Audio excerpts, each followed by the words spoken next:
Boa noite. Tem alguém dormindo aí, sim ou não? Se alguém aí está dormindo, não acorda ainda, deixa dormir, tá bom? Para mim não tem nenhum problema quando a gente está dormindo assim na igreja. E a gente está aqui numa igreja especial. Eu lembro daquele pastor que, diferente de mim, não gostava quando as pessoas dormiam nos seus cultos. E ele estava pregando um dia e interrompeu o sermão quando ele viu no meio da igreja um irmão dormindo. E ele interrompeu o sermão e falou com o irmão do lado, do dorminhoco. E ele disse assim: ô irmão, por gentileza, você poderia acordar esse irmão aí que está dormindo do seu lado? O irmão que estava acordado olhou para o lado, viu que o outro estava dormindo mesmo, olhou para o pastor e disse: pastor, o senhor que colocou para dormir, o senhor que acorda, não tem nada a ver com isso. Então, se você está dormindo agora, não fui eu que coloquei você para dormir, tá? Mas pode dormir, tá tudo certo. E aí, já tem alguém cansado? Tem alguém que já está querendo ir embora aí, sim ou não? Tem alguém que vai ficar até o final aí? Diga eu! Que maravilha! Eu estou muito feliz de estar aqui com vocês. Pastor Gabriel, obrigado pelo convite. Eu não perco uma mega vigília aqui da APAC. Eu não perco 2022, 2023, esse ano. Parabéns pelo lindo movimento. E ano que vem vai. Ano que vem? Ó. Se tiver ano que vem, quem que vai vir, pessoal? Eu venho. Que bênção. Deus seja louvado pelo lindo movimento. Parabéns, pastor Gabriel, toda a sua equipe. A Rose, que está aqui na primeira fileira. Muito bom ver você. Louvo a Deus por toda a equipe da APAC, os músicos aí, que bênção ouvir o Dilson e a Débora. Deus seja louvado pelo ministério de vocês, tá? Eu estou acompanhado da Melina, olha ela ali, ó. Fique em pé, amor, o pessoal ver onde é que você está. Uma salva de palmas, né, pessoal? Olha que coisa abençoada, tá com essa mineira linda, que bênção, tá aqui. Como o pastor Gabriel disse, hoje o dia foi repleto de atividades. No começo, ali no NASP, depois fomos até a Paulistana, Cotia, São Paulo, e agora terminando o sabadão aqui com a juventude linda da APAC. Vamos lá. Tem alguém com a Bíblia aí? Tem alguém com a Bíblia? Eu quero convidar você a abrir a Bíblia pela última vez aqui na nossa mega vigília. Esse livro especial que alimenta o nosso coração, a palavra de Deus. Eu quero convidá-lo a abrir a Bíblia no Evangelho de Marcos. Essa é a nossa última mensagem, a nossa última oportunidade, e eu já estou em oração para que o Espírito Santo ministre ao seu coração, que Ele lhe entregue alguma palavra da qual você necessita para o começo dessa nova semana, para essa nova etapa da sua caminhada com Jesus. Eu sei que você já ouviu a exposição bíblica aqui, mensagens espirituais, apelos foram feitos, mas essa é a nossa última oportunidade nesta mega vigília de ouvir a palavra de Deus, a voz de Deus, e eu quero convidar você para a gente ler o que está escrito no Evangelho de Marcos, no capítulo 1, nós vamos ler o que está escrito a partir do verso 29, você conseguiu achar o texto aí? Marcos capítulo 1, a partir do verso 29, se você está comigo aí, se você está com a Bíblia aberta ou acessada, eu quero convidar você uma vez mais a fechar os seus olhos para uma palavra de oração. Nosso grande Deus e Pai, nós nos apresentamos ao Senhor mais uma vez. Nós já estamos no final desta vigília. Quantos momentos de intercessão, de adoração, de estudo da Tua Palavra tivemos aqui neste lugar, Pai. Agora te pedimos uma vez mais, fala ao nosso coração através da Tua Palavra, Senhor. Nós nos apresentamos ao Senhor exatamente como nós somos, porque entre nós e Ti não há disfarces que funcionem, não há máscaras que sejam úteis, porque o Senhor lê o nosso coração. O Senhor conhece exatamente a nossa estrutura e por isso sabe exatamente do que nós necessitamos. Por favor, Senhor, fala mais uma vez ao nosso coração. Nos dá uma palavra que nos anime, que nos levante, que nos endireite os passos, que nos abra os olhos, que nos desperte, que nos reposicione na vida e no mundo espiritual. Eu estou com a juventude linda da Paulista Central e eu tenho certeza que o Senhor ainda tem um recado do céu para o nosso coração antes de apagarmos essas luzes e fecharmos as portas deste lugar. Por favor, Pai, não permite que nenhum de nós saia daqui sem receber do Senhor tudo o que o Senhor deseja nos entregar. Envia os teus anjos mais poderosos aí do céu. Peça, Senhor, que eles deem as mãos uns aos outros e formem um muro de proteção ao redor deste lugar, Pai. Que aqui não haja espaço, caminho de acesso para nenhuma força do mal, mas somente o teu Espírito em liberdade trabalhe neste ambiente, tocando o nosso coração, despertando nossas sensibilidades espirituais para ouvir e entender o que tu desejas nos comunicar. Fala ao nosso coração, Senhor, que seja assim, para a glória do teu nome, em nome de Jesus, amém.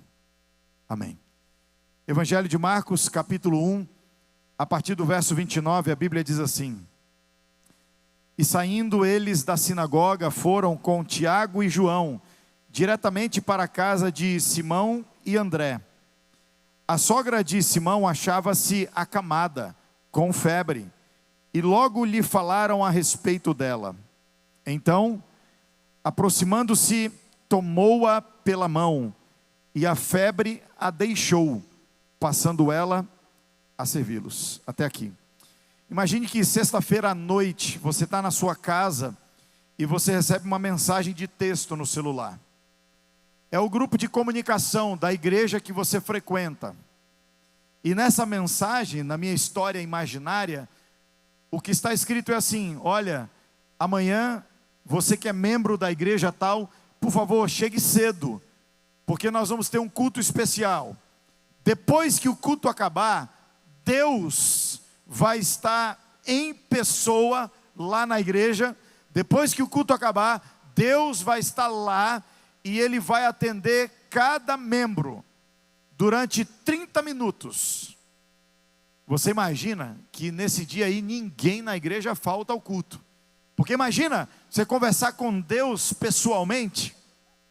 O culto acaba, todos saem de dentro da nave da igreja, uma fila se forma, os diáconos e as diaconisas organizam ali a fila.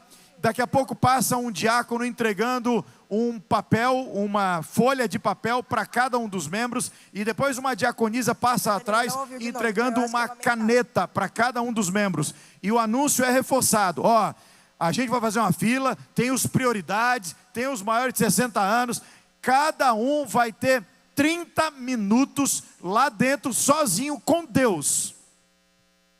Aí, você também recebe uma folha, você recebe uma caneta, e a pergunta que eu lhe faço é a seguinte: durante o tempo de espera na fila, você está ali com aquele papel e aquela caneta, você só tem 30 minutos para falar com Deus, e a pergunta é: quando você chegar lá na presença de Deus, quando chegar a sua vez na fila, como é que essa folha vai estar para o momento da sua entrevista privada com o Altíssimo? Só tem duas opções, né? Ou essa folha vai estar cheia de coisas que você tem que anotar, porque você não pode esquecer. Só 30 minutos, você tem que lembrar tudo, os detalhes, os pedidos, as coisas, as perguntas. Ou essa folha vai estar cheia de coisas, ou ela vai estar vazia, em branco. Como é que a sua folha estaria, hein? Eu queria dizer para você que folhas cheias, elas falam dos nossos sonhos. Folhas em branco falam da nossa fé. Folhas cheias, elas revelam quem nós somos. Folhas em branco, elas revelam quem Deus é para nós. Folhas cheias, elas falam sobre a nossa expectativa de coisas que Deus pode realizar em nós, ou por nós. Folhas em branco, elas falam da nossa confiança e da nossa fé e da nossa gratidão pelas coisas que Deus já fez por nós. Como é que a sua folha estaria? Eu queria aproveitar esse último momento com você, nessa mega vigília, para falar de expectativas. Expectativas que você tem sobre o que Deus pode ou vai realizar na sua vida. A gente leu uma história que fala de milagre. Mas, cá para nós, a história do milagre que a gente acabou de ler, talvez nem tenha se fixado na nossa mente, porque é um milagre muito pequeno, muito simples, muito diferente dos milagres que a gente costuma ver e esperar Jesus realizando. A Bíblia diz que um dia Jesus entrou na casa de Simão, e ali a sua sogra estava com febre. Jesus entra naquela casa, toma aquela mulher pelas mãos, e quando Jesus toca nas mãos daquela senhora, ela se vê livre do seu mal, se levanta e passa a servir os que estão à sua volta. Pronto, esse é um milagre, mas é um milagre muito diferente dos que a gente costuma perceber Jesus realizando. Ora, Jesus era o mestre que curava leprosos, que curava cegos, que acalmava tempestades, que expulsava demônios, que ressuscitava mortos. Para que serve um Jesus que entra numa casa e cura uma mulher que está com febre? Mas essa história, ela para mim é uma perfeita ilustração sobre as expectativas que nós temos, e em contrapartida, a agenda que Deus tem, os milagres que Deus tem para realizar na nossa vida. De um lado está o ser humano, com as suas folhas cheias de urgências, de necessidades, de pedidos, e não tem nada de errado em você se aproximar de Deus, acreditando que Ele pode agir, que Ele pode fazer, que Ele pode intervir na sua história. O problema é quando a nossa lista de urgências e prioridades em nada se parece com a lista de prioridades do céu. E estou falando aqui talvez para algum jovem que já desistiu de orar sobre algum assunto, que chegou a desistir de Deus, da igreja, da fé, porque pediu e não recebeu, insistiu, mas não encontrou resposta do céu. Muita gente abandona a igreja, muita gente se afasta de Deus, porque leva uma lista de expectativas para o céu, e em contrapartida, Deus continua tentando agir na sua vida de um jeito diferente. Eu quero contar algumas histórias para ilustrar esse meu ponto aqui, de milagres que a gente passa a vida pedindo para Deus, e em contrapartida, milagres que Deus quer realizar na nossa vida. História número 1. Eu era pastor em Brasília. Aliás, passei 9 anos, os 9 primeiros anos do meu ministério pastoreando lá no Distrito Federal. E o meu primeiro trabalho lá em Brasília foi pastorear os jovens da Igreja Central. É uma igreja muito grande, muito bonita, com muitos jovens, e eu ali pastoreava os jovens. E um dia, num sábado depois do culto, um garoto chegou em mim e falou assim: pastor, a gente tem um pequeno grupo lá na UNB, a Universidade Pública de Brasília. Você não poderia ir lá numa terça-feira falar para a gente? Falei, claro, marcamos o dia, o horário, e no dia e o horário marcado eu estava lá. Tinha uns 15, 20 jovens lá numa sala, eles se reuniam no intervalo entre uma aula e outra, um trazia o violão, o outro trazia a Bíblia, e eles cantaram, oraram, eu expus lá uma mensagem bíblica, e foi um momento muito legal. Depois daquele breve momento, eles começaram a sair, e eu vi que todos estavam indo embora, mas um garoto foi ficando. Todos foram embora e aquele garoto ficou. Quando só estávamos ele e eu, ele se aproximou um pouco mais de mim e disse: pastor, posso te fazer uma pergunta? Falei, pode, filho. Ele disse assim: pastor, antes da pergunta, eu queria que o senhor soubesse, eu sou ateu. Falei, tá bom.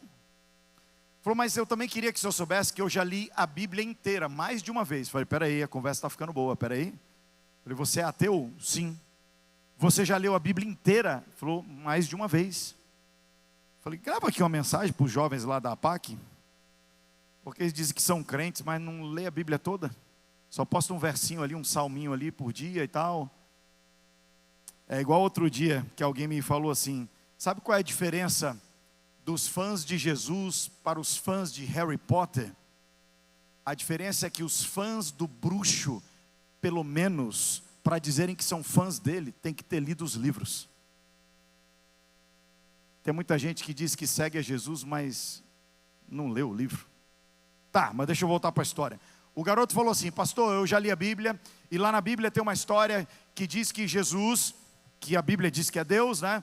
Ele um dia multiplicou pães e peixes para alimentar uma multidão, certo ou errado? Falei, certo. Então, pastor, eu queria saber do senhor, por que que esse Jesus, que você fala que é Deus, que multiplicou pães e peixes no passado, por que que hoje ele assiste passivamente, e aí ele começou a me dar números, tantas mil crianças no sertão nordestino que vão dormir essa noite sem fazer nenhuma refeição? Por que que esse Deus aí, que você acredita, ele assiste passivamente hoje tantas mil pessoas na África que vão morrer de fome? Por que que ele não faz uma nova multiplicação de pães e peixes? Se ele multiplicasse alimentos hoje para acabar com a fome, eu acreditaria nele. Por que que ele não faz esse milagre? A pergunta é boa, sim ou não? Sabe o que que eu disse para ele? Nada, porque eu não pensei em nada legal assim para falar. Sabe aquela hora que você tem uma discussão com alguém, aí 2 dias depois você está no banho, ele, eu tinha que ter falado isso para aquele miserável. Pois é, eu demorei anos para pensar numa resposta boa para dar para aquele garoto. A resposta que eu encontrei para dar para aquele garoto foi 3 anos depois, quando eu pastoreava uma outra igreja. Uma igreja muito simples, de gente humilde. Eu era agora pastor de um distrito com 6 congregações. E um sábado de manhã eu estava numa dessas igrejas, ali na salinha antes de entrar para o culto, né? E aí enquanto a gente estava ali, os anciãos e eu organizando as coisas do culto, uma irmã da igreja entrou. Ela nos saudou, num gesto discreto, ela tirou algo de dentro da sua bolsa, colocou dentro de um armário. Aquela cena me chamou a atenção. Eu consultei os irmãos, eles me disseram que aquele armário, entre outras coisas, servia para guardar as doações da ASA. Aquele gesto me chamou a atenção. No final do culto eu procurei aquela irmã e decidi fazer uma visita a ela. Marcamos o dia e o horário, e lá estava eu com o meu carro, descendo a rua, subindo a rua, sem achar o endereço da irmã. Talvez ela já estivesse acostumada com aquela situação, por isso ela foi para a calçada e começou a gritar, pastor, é aqui! Eu parei o carro perto de onde ela estava, e eu entendi por que ela estava lá fora. Porque a casa daquela irmã, ela não tinha um muro, eram tábuas que ela colocava e arrastava para abrir e para fechar a entrada. Eu entrei no seu barraquinho, e o que ela chamava de móveis, eram coisas improvisadas. Por exemplo, os assentos onde a gente se assentou ali, eram latas de tinta viradas de cabeça para baixo. A mesa era um tambor que ela virou de cabeça para baixo e colocou uma tábua por cima. Uma cama grande onde ela dormia com alguns filhos e um netinho pequeno. Eu me sentei ali e comecei a ouvir a história daquela mulher.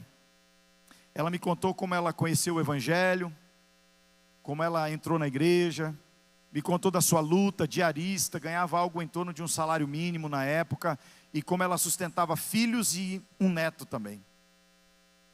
Ela me contou da sua luta, e no final da visita eu falei, irmã, e como é que era aquilo lá? A senhora levou uma doação? Ela falou, sim, pastor.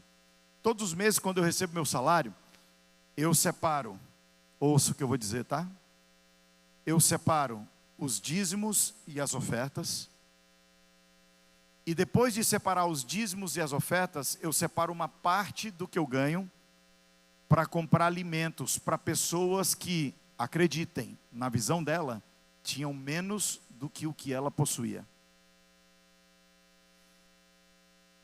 No final da visita eu falei assim, irmã, eu quero fazer uma oração pela senhora. A senhora tem algum pedido de oração? Eu nunca me esqueci o que aquela mulher me disse. Ela abriu um sorriso e ela disse: pastor, a vida é boa, nem sempre é fácil, às vezes é difícil, mas é sempre boa.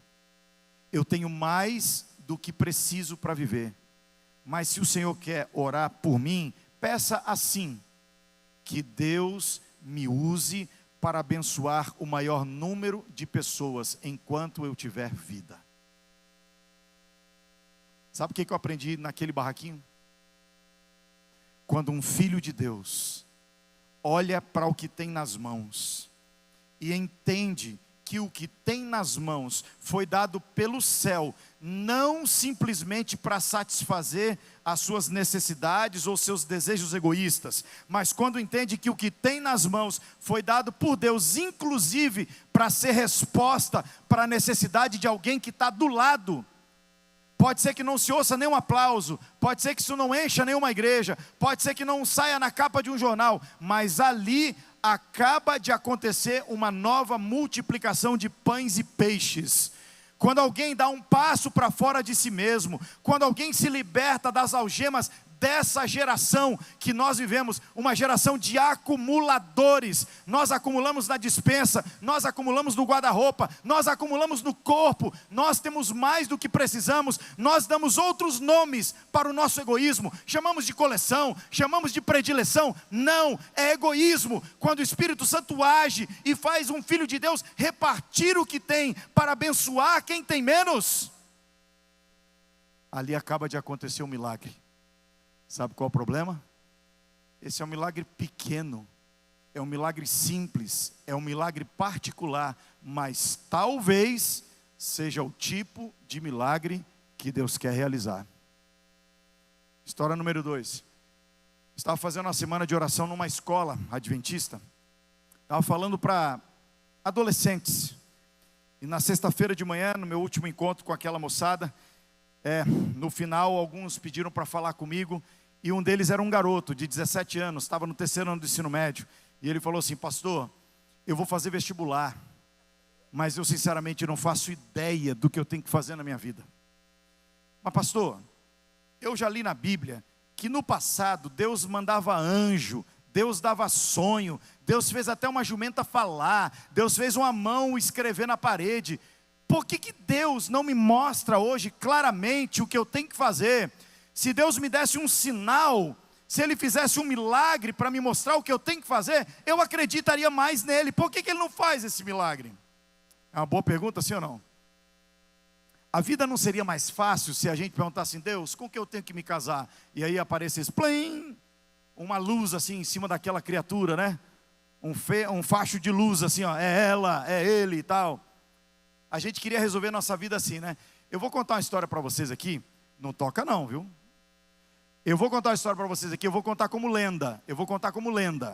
Eu sei até o nome dos personagens, mas eu vou contar como lenda, tá? É a história de 2 estudantes de teologia que estavam lá no seminário, os 2 solteiros, no 4º ano de teologia, tentando encontrar alguém para casar. Os 2 estavam uma noite na biblioteca. E aí, sabe que quando vão 2 na biblioteca estudar, sempre tem um que está estudando e outro que TDAH, está atrapalhando, né? E aí estão lá os 2. De repente o mais distraído lá atrapalhou o que estava estudando, falou assim: escuta, você já leu aquela história que o pastor Bulhão escreveu, de um camarada que estava um dia no refeitório e falou assim: Deus, a moça que sentar aqui na mesa comigo é essa que eu vou casar? Alguém já leu essa história? Já ouviu essa história em algum lugar? Pois é, aí ele falou para o outro assim: você acredita nessa história? O outro falou: claro, rapaz, o pastor Bulhão que escreveu, só não está na Bíblia porque chegou um pouquinho atrasado. Aí falou: você acredita mesmo? Acredito. Você topa a gente fazer um teste igual aqui? Falou: rapaz, não brinca com isso. Falou: não, você não acredita? Deus respondeu no refeitório que vai todo mundo aqui estar na biblioteca, vai vir uma mais inteligente ainda. E aí eles combinaram assim: então eu vou fazer o seguinte, você ora e eu vigio. E aí um fechou o olho e começou a orar. E o outro estava lá de olhos abertos vendo o agir de Deus. E daqui a pouco uma moça entrou ali pela biblioteca e foi vindo pelo corredor. E o que estava vigiando, olhou bem. Não era assim aquele ideal, aquela expectativa, né, estética do coração dele. E aí o que estava vigiando, entrou na oração do que estava orando e falou assim, ó, afasta-te de mim. Essa não veio, não sentou. Daqui a pouco uma outra pintou lá na porta da biblioteca e foi vindo na direção deles. E essa aí, Provérbios 31, linda, por dentro e por fora. E o que estava vigiando entrou na oração do que estava orando e falou assim, ó, este é o caminho, andai por ele. Mas essa também não sentou. O que estava orando continuou a orar, o que estava vigiando continuou. Até que, num dado momento, apareceu um amigo deles lá na porta da biblioteca. Ele olhou na direção dos dois, fez um sinal assim, ó, tem lugar aí? O que estava vigiando ficou desesperado. Tentou fazer todos os sinais, não. Mas o camarada foi dando passos perigosamente na direção daquela mesa. Quando ele estava a uns 2 passos de chegar, o que estava vigiando deu um cutucão no que estava orando e falou, desfaz o trato, não vai dar certo. Não deu certo. A gente gostaria que os nossos problemas espirituais se resolvessem assim, né? Ah, Deus, deixa eu abrir um texto bíblico aqui, ó. Tá! E aqui está a tua resposta. A gente queria que Deus respondesse, é ela ou não é? É essa faculdade ou não é? É essa cidade ou não é? A gente quer que Deus tome as nossas decisões, sabe por quê? Porque se alguma coisa der errado com a nossa decisão, que Deus tomou, a culpa é de quem? Eu queria desafiar você, que já está crescidinho bastante, para você virar um homem, virar uma mulher, e assumir responsabilidades espirituais. Tem uma hora que é você que se levanta e diz, Deus, não há pecado nessa direção. Eu já conversei com o Senhor, já perguntei a opinião de pessoas, e eu vou nessa direção. Se tiver errado, o Senhor me detém, mas eu vou nessa direção e vou assumir a responsabilidade pela minha escolha. Nem tudo na vida espiritual vai ser um sinalzinho de Deus que vai indicar o caminho que você tem que ir. Primeiro sinal está aqui, ó, é a palavra dele apontando a direção. E é a sua coragem, a sua fé, avançando na direção que a palavra de Deus aponta. Mas sabe qual é o problema?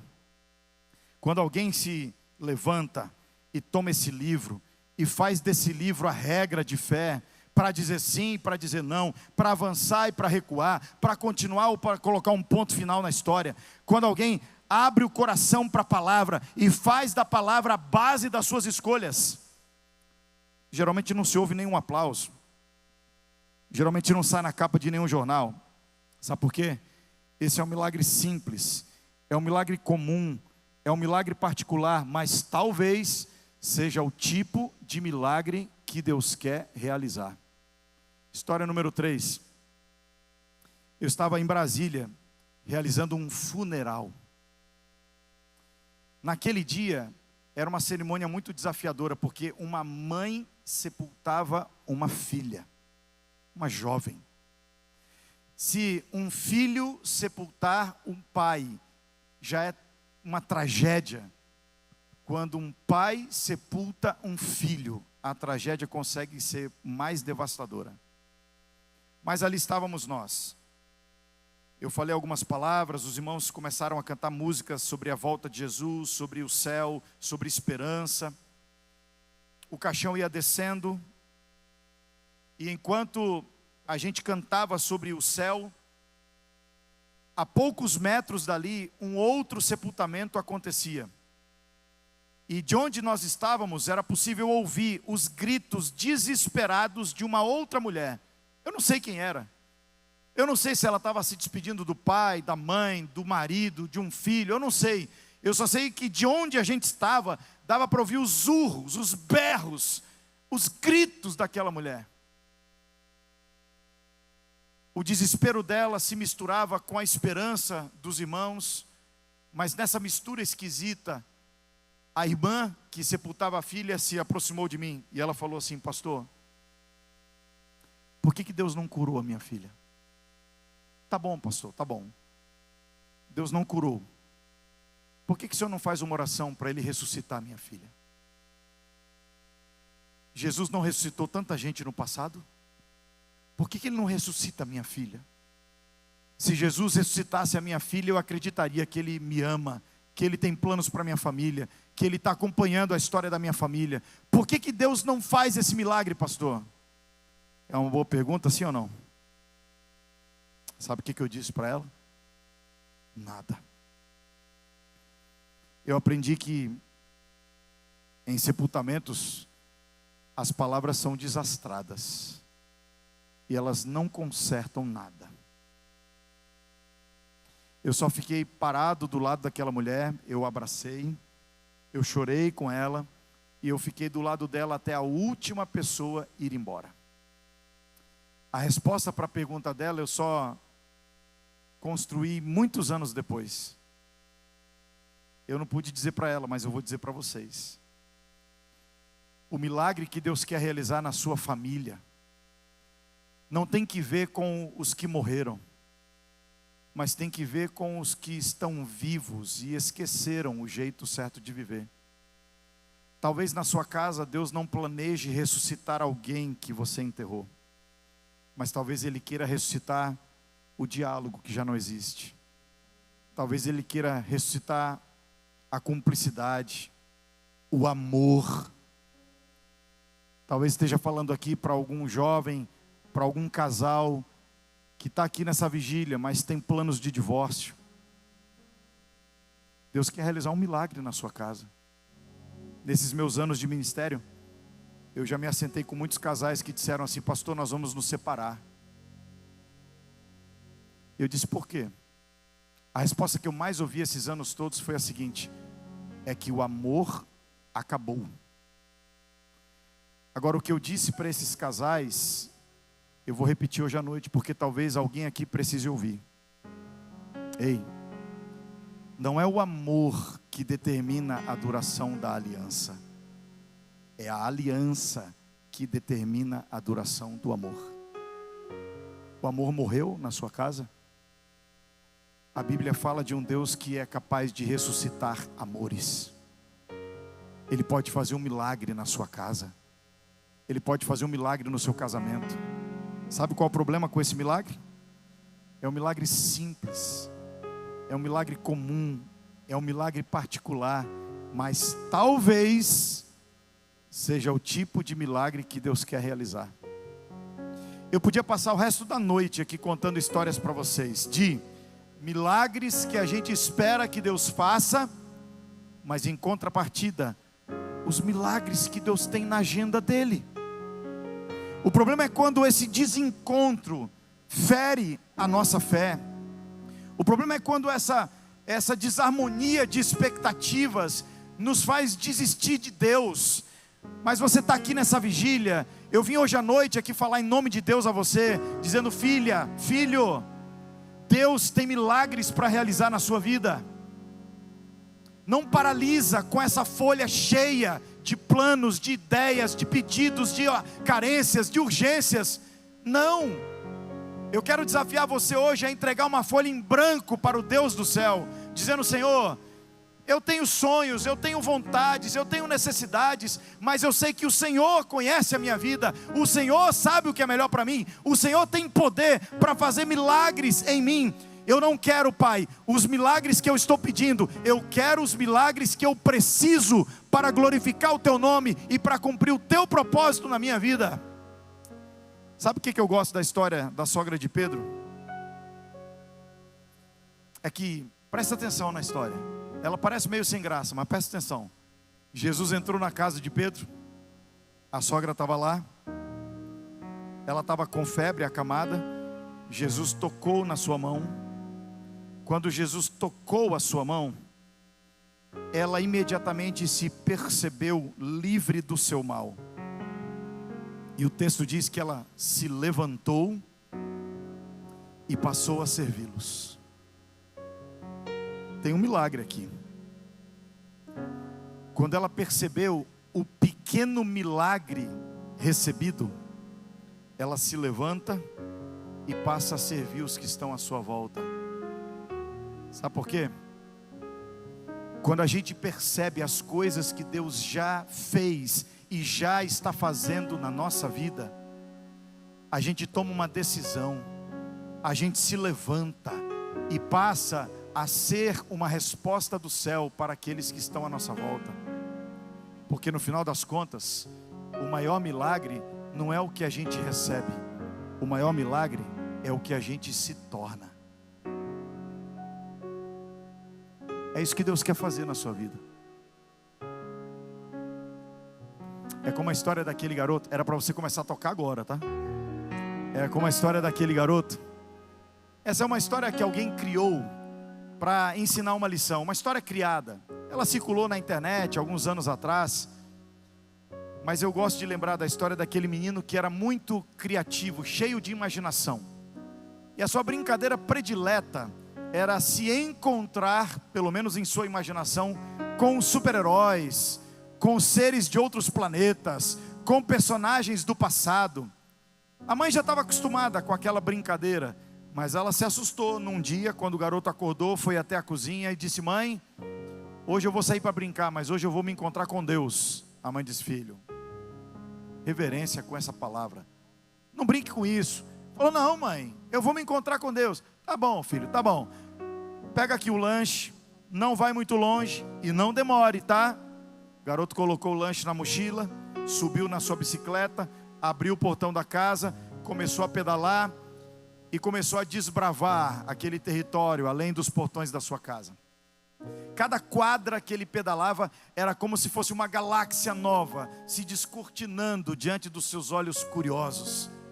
Ele rodou 2 quadras e chegou na praça que tinha perto de casa. Ele encostou a bicicleta numa árvore e começou a explorar o território. De repente, diz a história, ele viu assentado num banco no centro da praça aquela figura. Cabelos branquinhos, barba comprida e branquinha também, olhar sereno, alimentando as aves. O garoto teve uma suspeita: deve ser Deus. Ele chegou perto do banco, a uma distância que certamente seria ouvido, e ele disse: dá licença, é o Senhor mesmo? O homem não entendeu nada e disse: sou eu. Pronto, é Deus. O garoto falou: posso sentar do seu lado? O homem olhou para o banco vazio e disse: pode, está livre. O garoto sentou bem na pontinha do banco e com toda a reverência começou a entregar o discurso que ele tinha ensaiado em casa.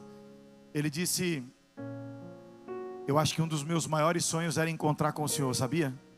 O homem arregalou os olhos e falou: o quê? Sim, eu acho que esse sonho não é só meu não, viu? Eu acho que tem muita gente que sonharia encontrar com o Senhor. É mesmo? Sim. Não, o senhor parece que não sabe, mas eu acho que o senhor é a pessoa mais famosa que tem no planeta, no universo. Lá em casa mesmo não passa um dia sem minha mãe falar do Senhor. Ela diz que o Senhor já fez coisa muito boa no passado, e ela tem certeza que o Senhor vai fazer coisas muito maiores no futuro. O homem estava surpreso com aquelas palavras. O garoto falou assim: falar na minha mãe, ela fez um lanche aqui, o senhor aceitaria um pedaço? O homem estava gostando da história e falou: aceito. O garoto dividiu o lanche em 2, uma parte para ele e outra para Deus. O homem experimentou um pedaço do lanche, falou: sua mãe que fez? O garoto fez que sim, com a boca cheia. Não se fala com a boca cheia na presença de Deus. E ele disse: olha, pois então diga à sua mãe que ela está de parabéns, ela deve ser uma excelente cozinheira. E ó, diga a ela que ela está de parabéns, porque ela criou um bom garoto. Você vai ser um bom homem, parabéns. O menino quase não cabia dentro dele mesmo. Já pensou receber um elogio de Deus? A conversa não durou muito tempo. Ele percebeu que não tinha lá muito assunto com o Eterno. Então ele foi levantando e disse assim: olha, eu já tenho que ir para casa, eu não posso demorar, senão minha mãe fica preocupada. Eu já vou indo lá, mas foi muito bom encontrar com o senhor. Eu vou indo, mas ó, fica com o senhor mesmo. E ele montou na bicicleta, pedalou velozmente para casa, abriu o portão, deixou a bicicleta num canto do quintal, entrou na cozinha e disse: mãe, eu encontrei com Deus. A mãe disse: filho, reverência. Mas ela paralisou quando ouviu as próximas palavras. O garoto disse: mãe, a senhora pode não acreditar, mas eu encontrei com Deus, e Ele falou que eu sou um bom garoto, e Ele falou que eu vou ser um bom homem. A senhora acha que eu não observo, mas desde que o pai largou a gente, eu já vi a senhora chorando algumas vezes. Eu sei que a senhora tem medo de como as coisas vão ser no futuro, mas Deus me disse que eu vou ser um bom homem e eu vou cuidar da senhora. Deus falou. Nesse mesmo momento, do outro lado da cidade, um homem chega em casa, pendura o chapéu atrás da porta, olha para a esposa encolhida numa poltrona na sala e disse: mulher, hoje eu encontrei Deus em forma de um garoto. Ele disse que eu sou bom. Ele disse que eu ainda tenho coisas para fazer nessa vida. Mulher, desde que nossos filhos morreram naquele acidente, a gente vive trancafiado aqui nessa casa em depressão. Mas Deus me disse que nós ainda temos coisas para fazer nessa vida. Sabe o que essa história ensina? Deus continua usando bancos de praça, Deus continua usando copos de água fria, Deus continua usando ligações telefônicas, Deus continua usando encontros, mensagens de texto, abraços, conselhos, visitas. Deus continua usando pessoas na missão de abençoar pessoas. É por isso que a sogra de Pedro se levantou e passou a servir. Ela percebeu o que Deus já tinha feito na sua vida e tomou a decisão de fazer algo em nome de Deus para abençoar os que estavam à sua volta, porque o maior milagre não é o que a gente recebe, o maior milagre é o que a gente se torna. Se você está sentado aqui essa noite, nessa vigília, eu não conheço a maioria de vocês pelo nome, mas eu posso afirmar com segurança: aqui está uma multidão de colecionadores de milagres. Abra seus olhos, perceba o que você tem nas mãos, perceba o que Deus já fez na sua vida. Não gaste a única vida que você tem numa expectativa doentia, com uma ingratidão que paralisa, esperando coisas, esperando que Deus faça o que você deseja, mas sem perceber as muitas outras que Ele já realizou em seu favor.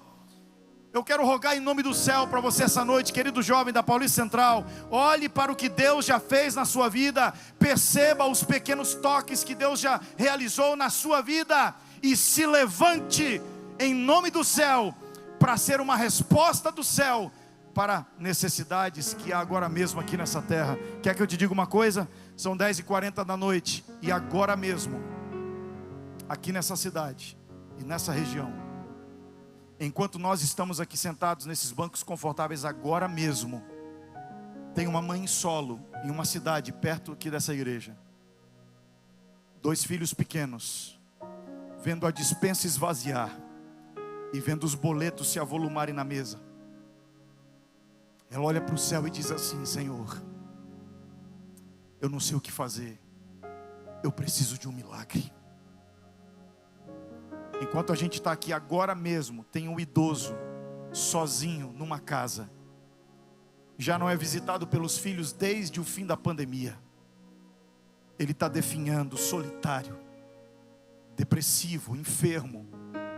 Em sua solidão ele olha para o céu e diz: Senhor, me sinto só, preciso de alguém, preciso de um milagre. Enquanto a gente está aqui agora mesmo, tem um adolescente trancado num quarto, preso em suas crises de ansiedade, sequestrado pelas telas, com marcas nos braços de ferimentos causados por ele mesmo. Já tentou tirar a própria vida, já não consegue tomar banho há semanas. A família já não sabe o que fazer, e mesmo que ele não coloque isso em palavras, é como se olhasse para o céu e no seu silêncio ele dissesse: Deus, preciso de um milagre. Você sabe por que você veio para cá essa noite? Você veio para cá essa noite para receber um toque de Jesus. Um toque através da palavra, um toque através da adoração, um toque através dos encontros. É Jesus entrando na casa de Simão, é Jesus entrando no seu universo, é Ele tocando a sua mão e dizendo: filha, filho, perceba o que eu já tenho feito na sua vida, em nome do céu, levante-se. Deus quer usar a sua vida como uma resposta do céu para uma oração que é feita agora mesmo aqui na terra. Quando essas luzes se apagarem, quando essas portas se fecharem, nós vamos sair por essas portas como respostas do céu para orações que são feitas agora mesmo aqui na terra. Orações que são feitas na sua cidade hoje à noite, orações que estão sendo feitas no seu bairro hoje à noite. Eu quero saber se tem algum jovem da Paulista Central que veio para essa vigília com o coração aberto, que entendeu os apelos da palavra de Deus, que entendeu que está sendo forjado. É uma geração preparada para cumprir a missão, para preparar o caminho para a volta de Jesus. É uma juventude que tem uma tarefa a cumprir aqui nessa terra, que cansou de viver uma religiosidade autocentrada, egoísta, baseada em suas predileções e preferências, em suas necessidades e urgências. Uma juventude que quer dar passos para fora de si, que quer dizer: Senhor, pelo poder do céu, eu quero ser a resposta de uma oração feita agora mesmo na minha cidade. Usa a minha vida. Eu não quero viver para mim mesmo, eu quero viver para a glória do teu nome, eu quero viver para fazer a tua vontade, eu quero viver para abençoar alguém. Me leva para o meu irmão. Lá na primeira família, o céu teve que invadir o silêncio da terra, e Deus disse para Caim: onde é que está o teu irmão? Ei, juventude, nós não vivemos mais esse tempo. Hoje é da terra que vem a pergunta para o céu: Senhor, onde está o meu irmão? Me leva para alguém que eu possa abençoar em teu nome. Onde está o meu irmão? Em favor de quem eu posso fazer um sacrifício? Em benefício de quem eu devo usar os meus dons? Para salvar quem o Senhor vai me usar? Onde está o meu irmão? Eu cansei de pedir para mim, eu quero agora que o Senhor me use para abençoar o meu irmão que precisa do Senhor. Ei, será que tem alguém aqui hoje à noite que entendeu a mensagem da palavra e que vai hoje à noite dizer: Senhor, eu já recebi milagres, agora eu quero ser um milagre? Porque o maior milagre não é o que a gente recebe, é o que a gente se torna. O Dilson e a Débora vão cantar uma música e eu quero fazer um convite para você. Esse não é um convite para todos, mas é para alguém que vai hoje à noite se levantar e dizer: Senhor, usa a minha vida, torna a minha vida a resposta do céu para uma oração feita hoje mesmo aqui na terra. Se durante essa canção você entender que esse é um chamado para você, no final dessa vigília, no apagar das luzes, no último momento, eu queria que você se levantasse onde você está. Você se levantasse de onde você está. E eu quero fazer uma oração por você no final desta canção. Será que tem alguém aqui que aceita o desafio de ser um milagre? Deus seja louvado pela sua decisão. Em algum momento da música, se coloque em pé, e no final eu quero orar com você e por você.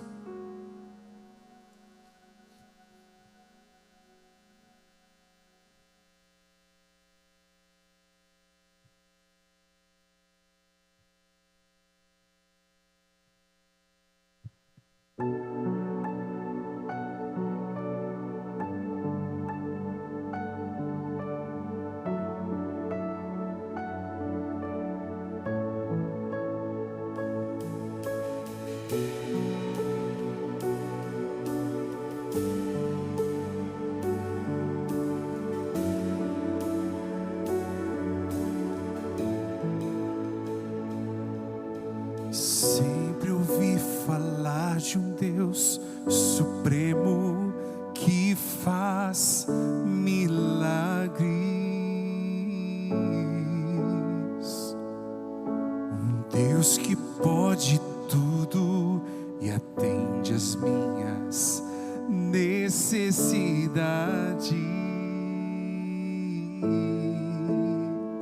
Não entender o que se passa comigo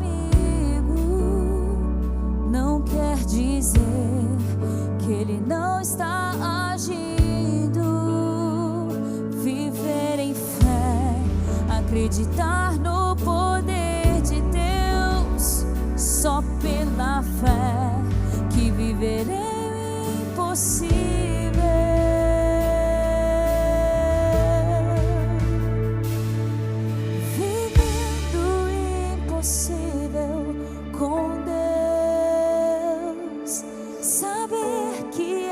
Possível com Deus e seu poder, ainda veja por onde caminhar. Confio em Deus, confio em Deus, vivendo o impossível. Vivendo o impossível.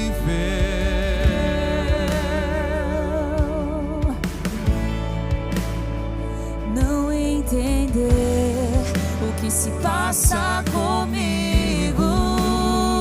não quer dizer que Ele não está agindo. Viver em fé, acreditar no poder de Deus, só pela fé que viverei o impossível.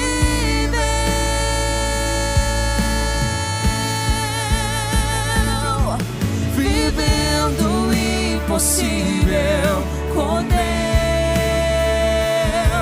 saber que é possível com Deus e seu poder, ainda que eu não veja por onde caminhar. Confio em Deus, confio em Deus, vivendo o impossível.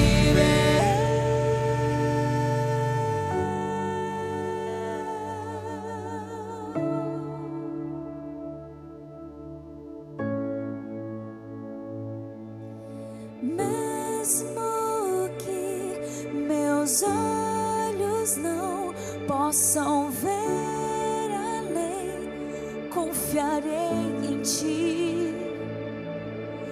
Mesmo que meus olhos não possam ver além, confiarei em Ti.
Impossível com Deus, saber que é possível com Deus e seu poder, ainda que eu não veja por onde caminhar. Confio em Deus.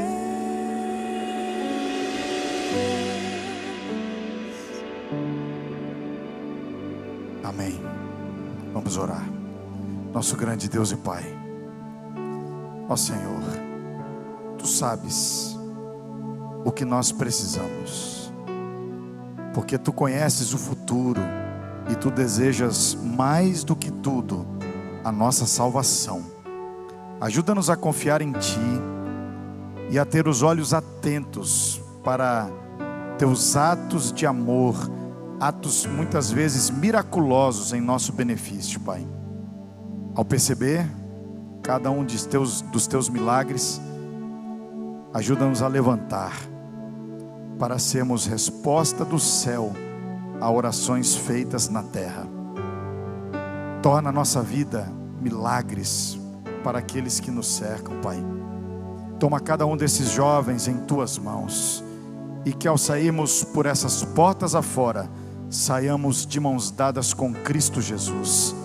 Que Ele seja sempre o primeiro, o último e o melhor em tudo de nossa vida, pois é em nome dEle que oramos, em nome de Cristo Jesus, amém. Dê um abraço a quem está do seu lado e diga assim: você é um milagre. Deus te abençoe.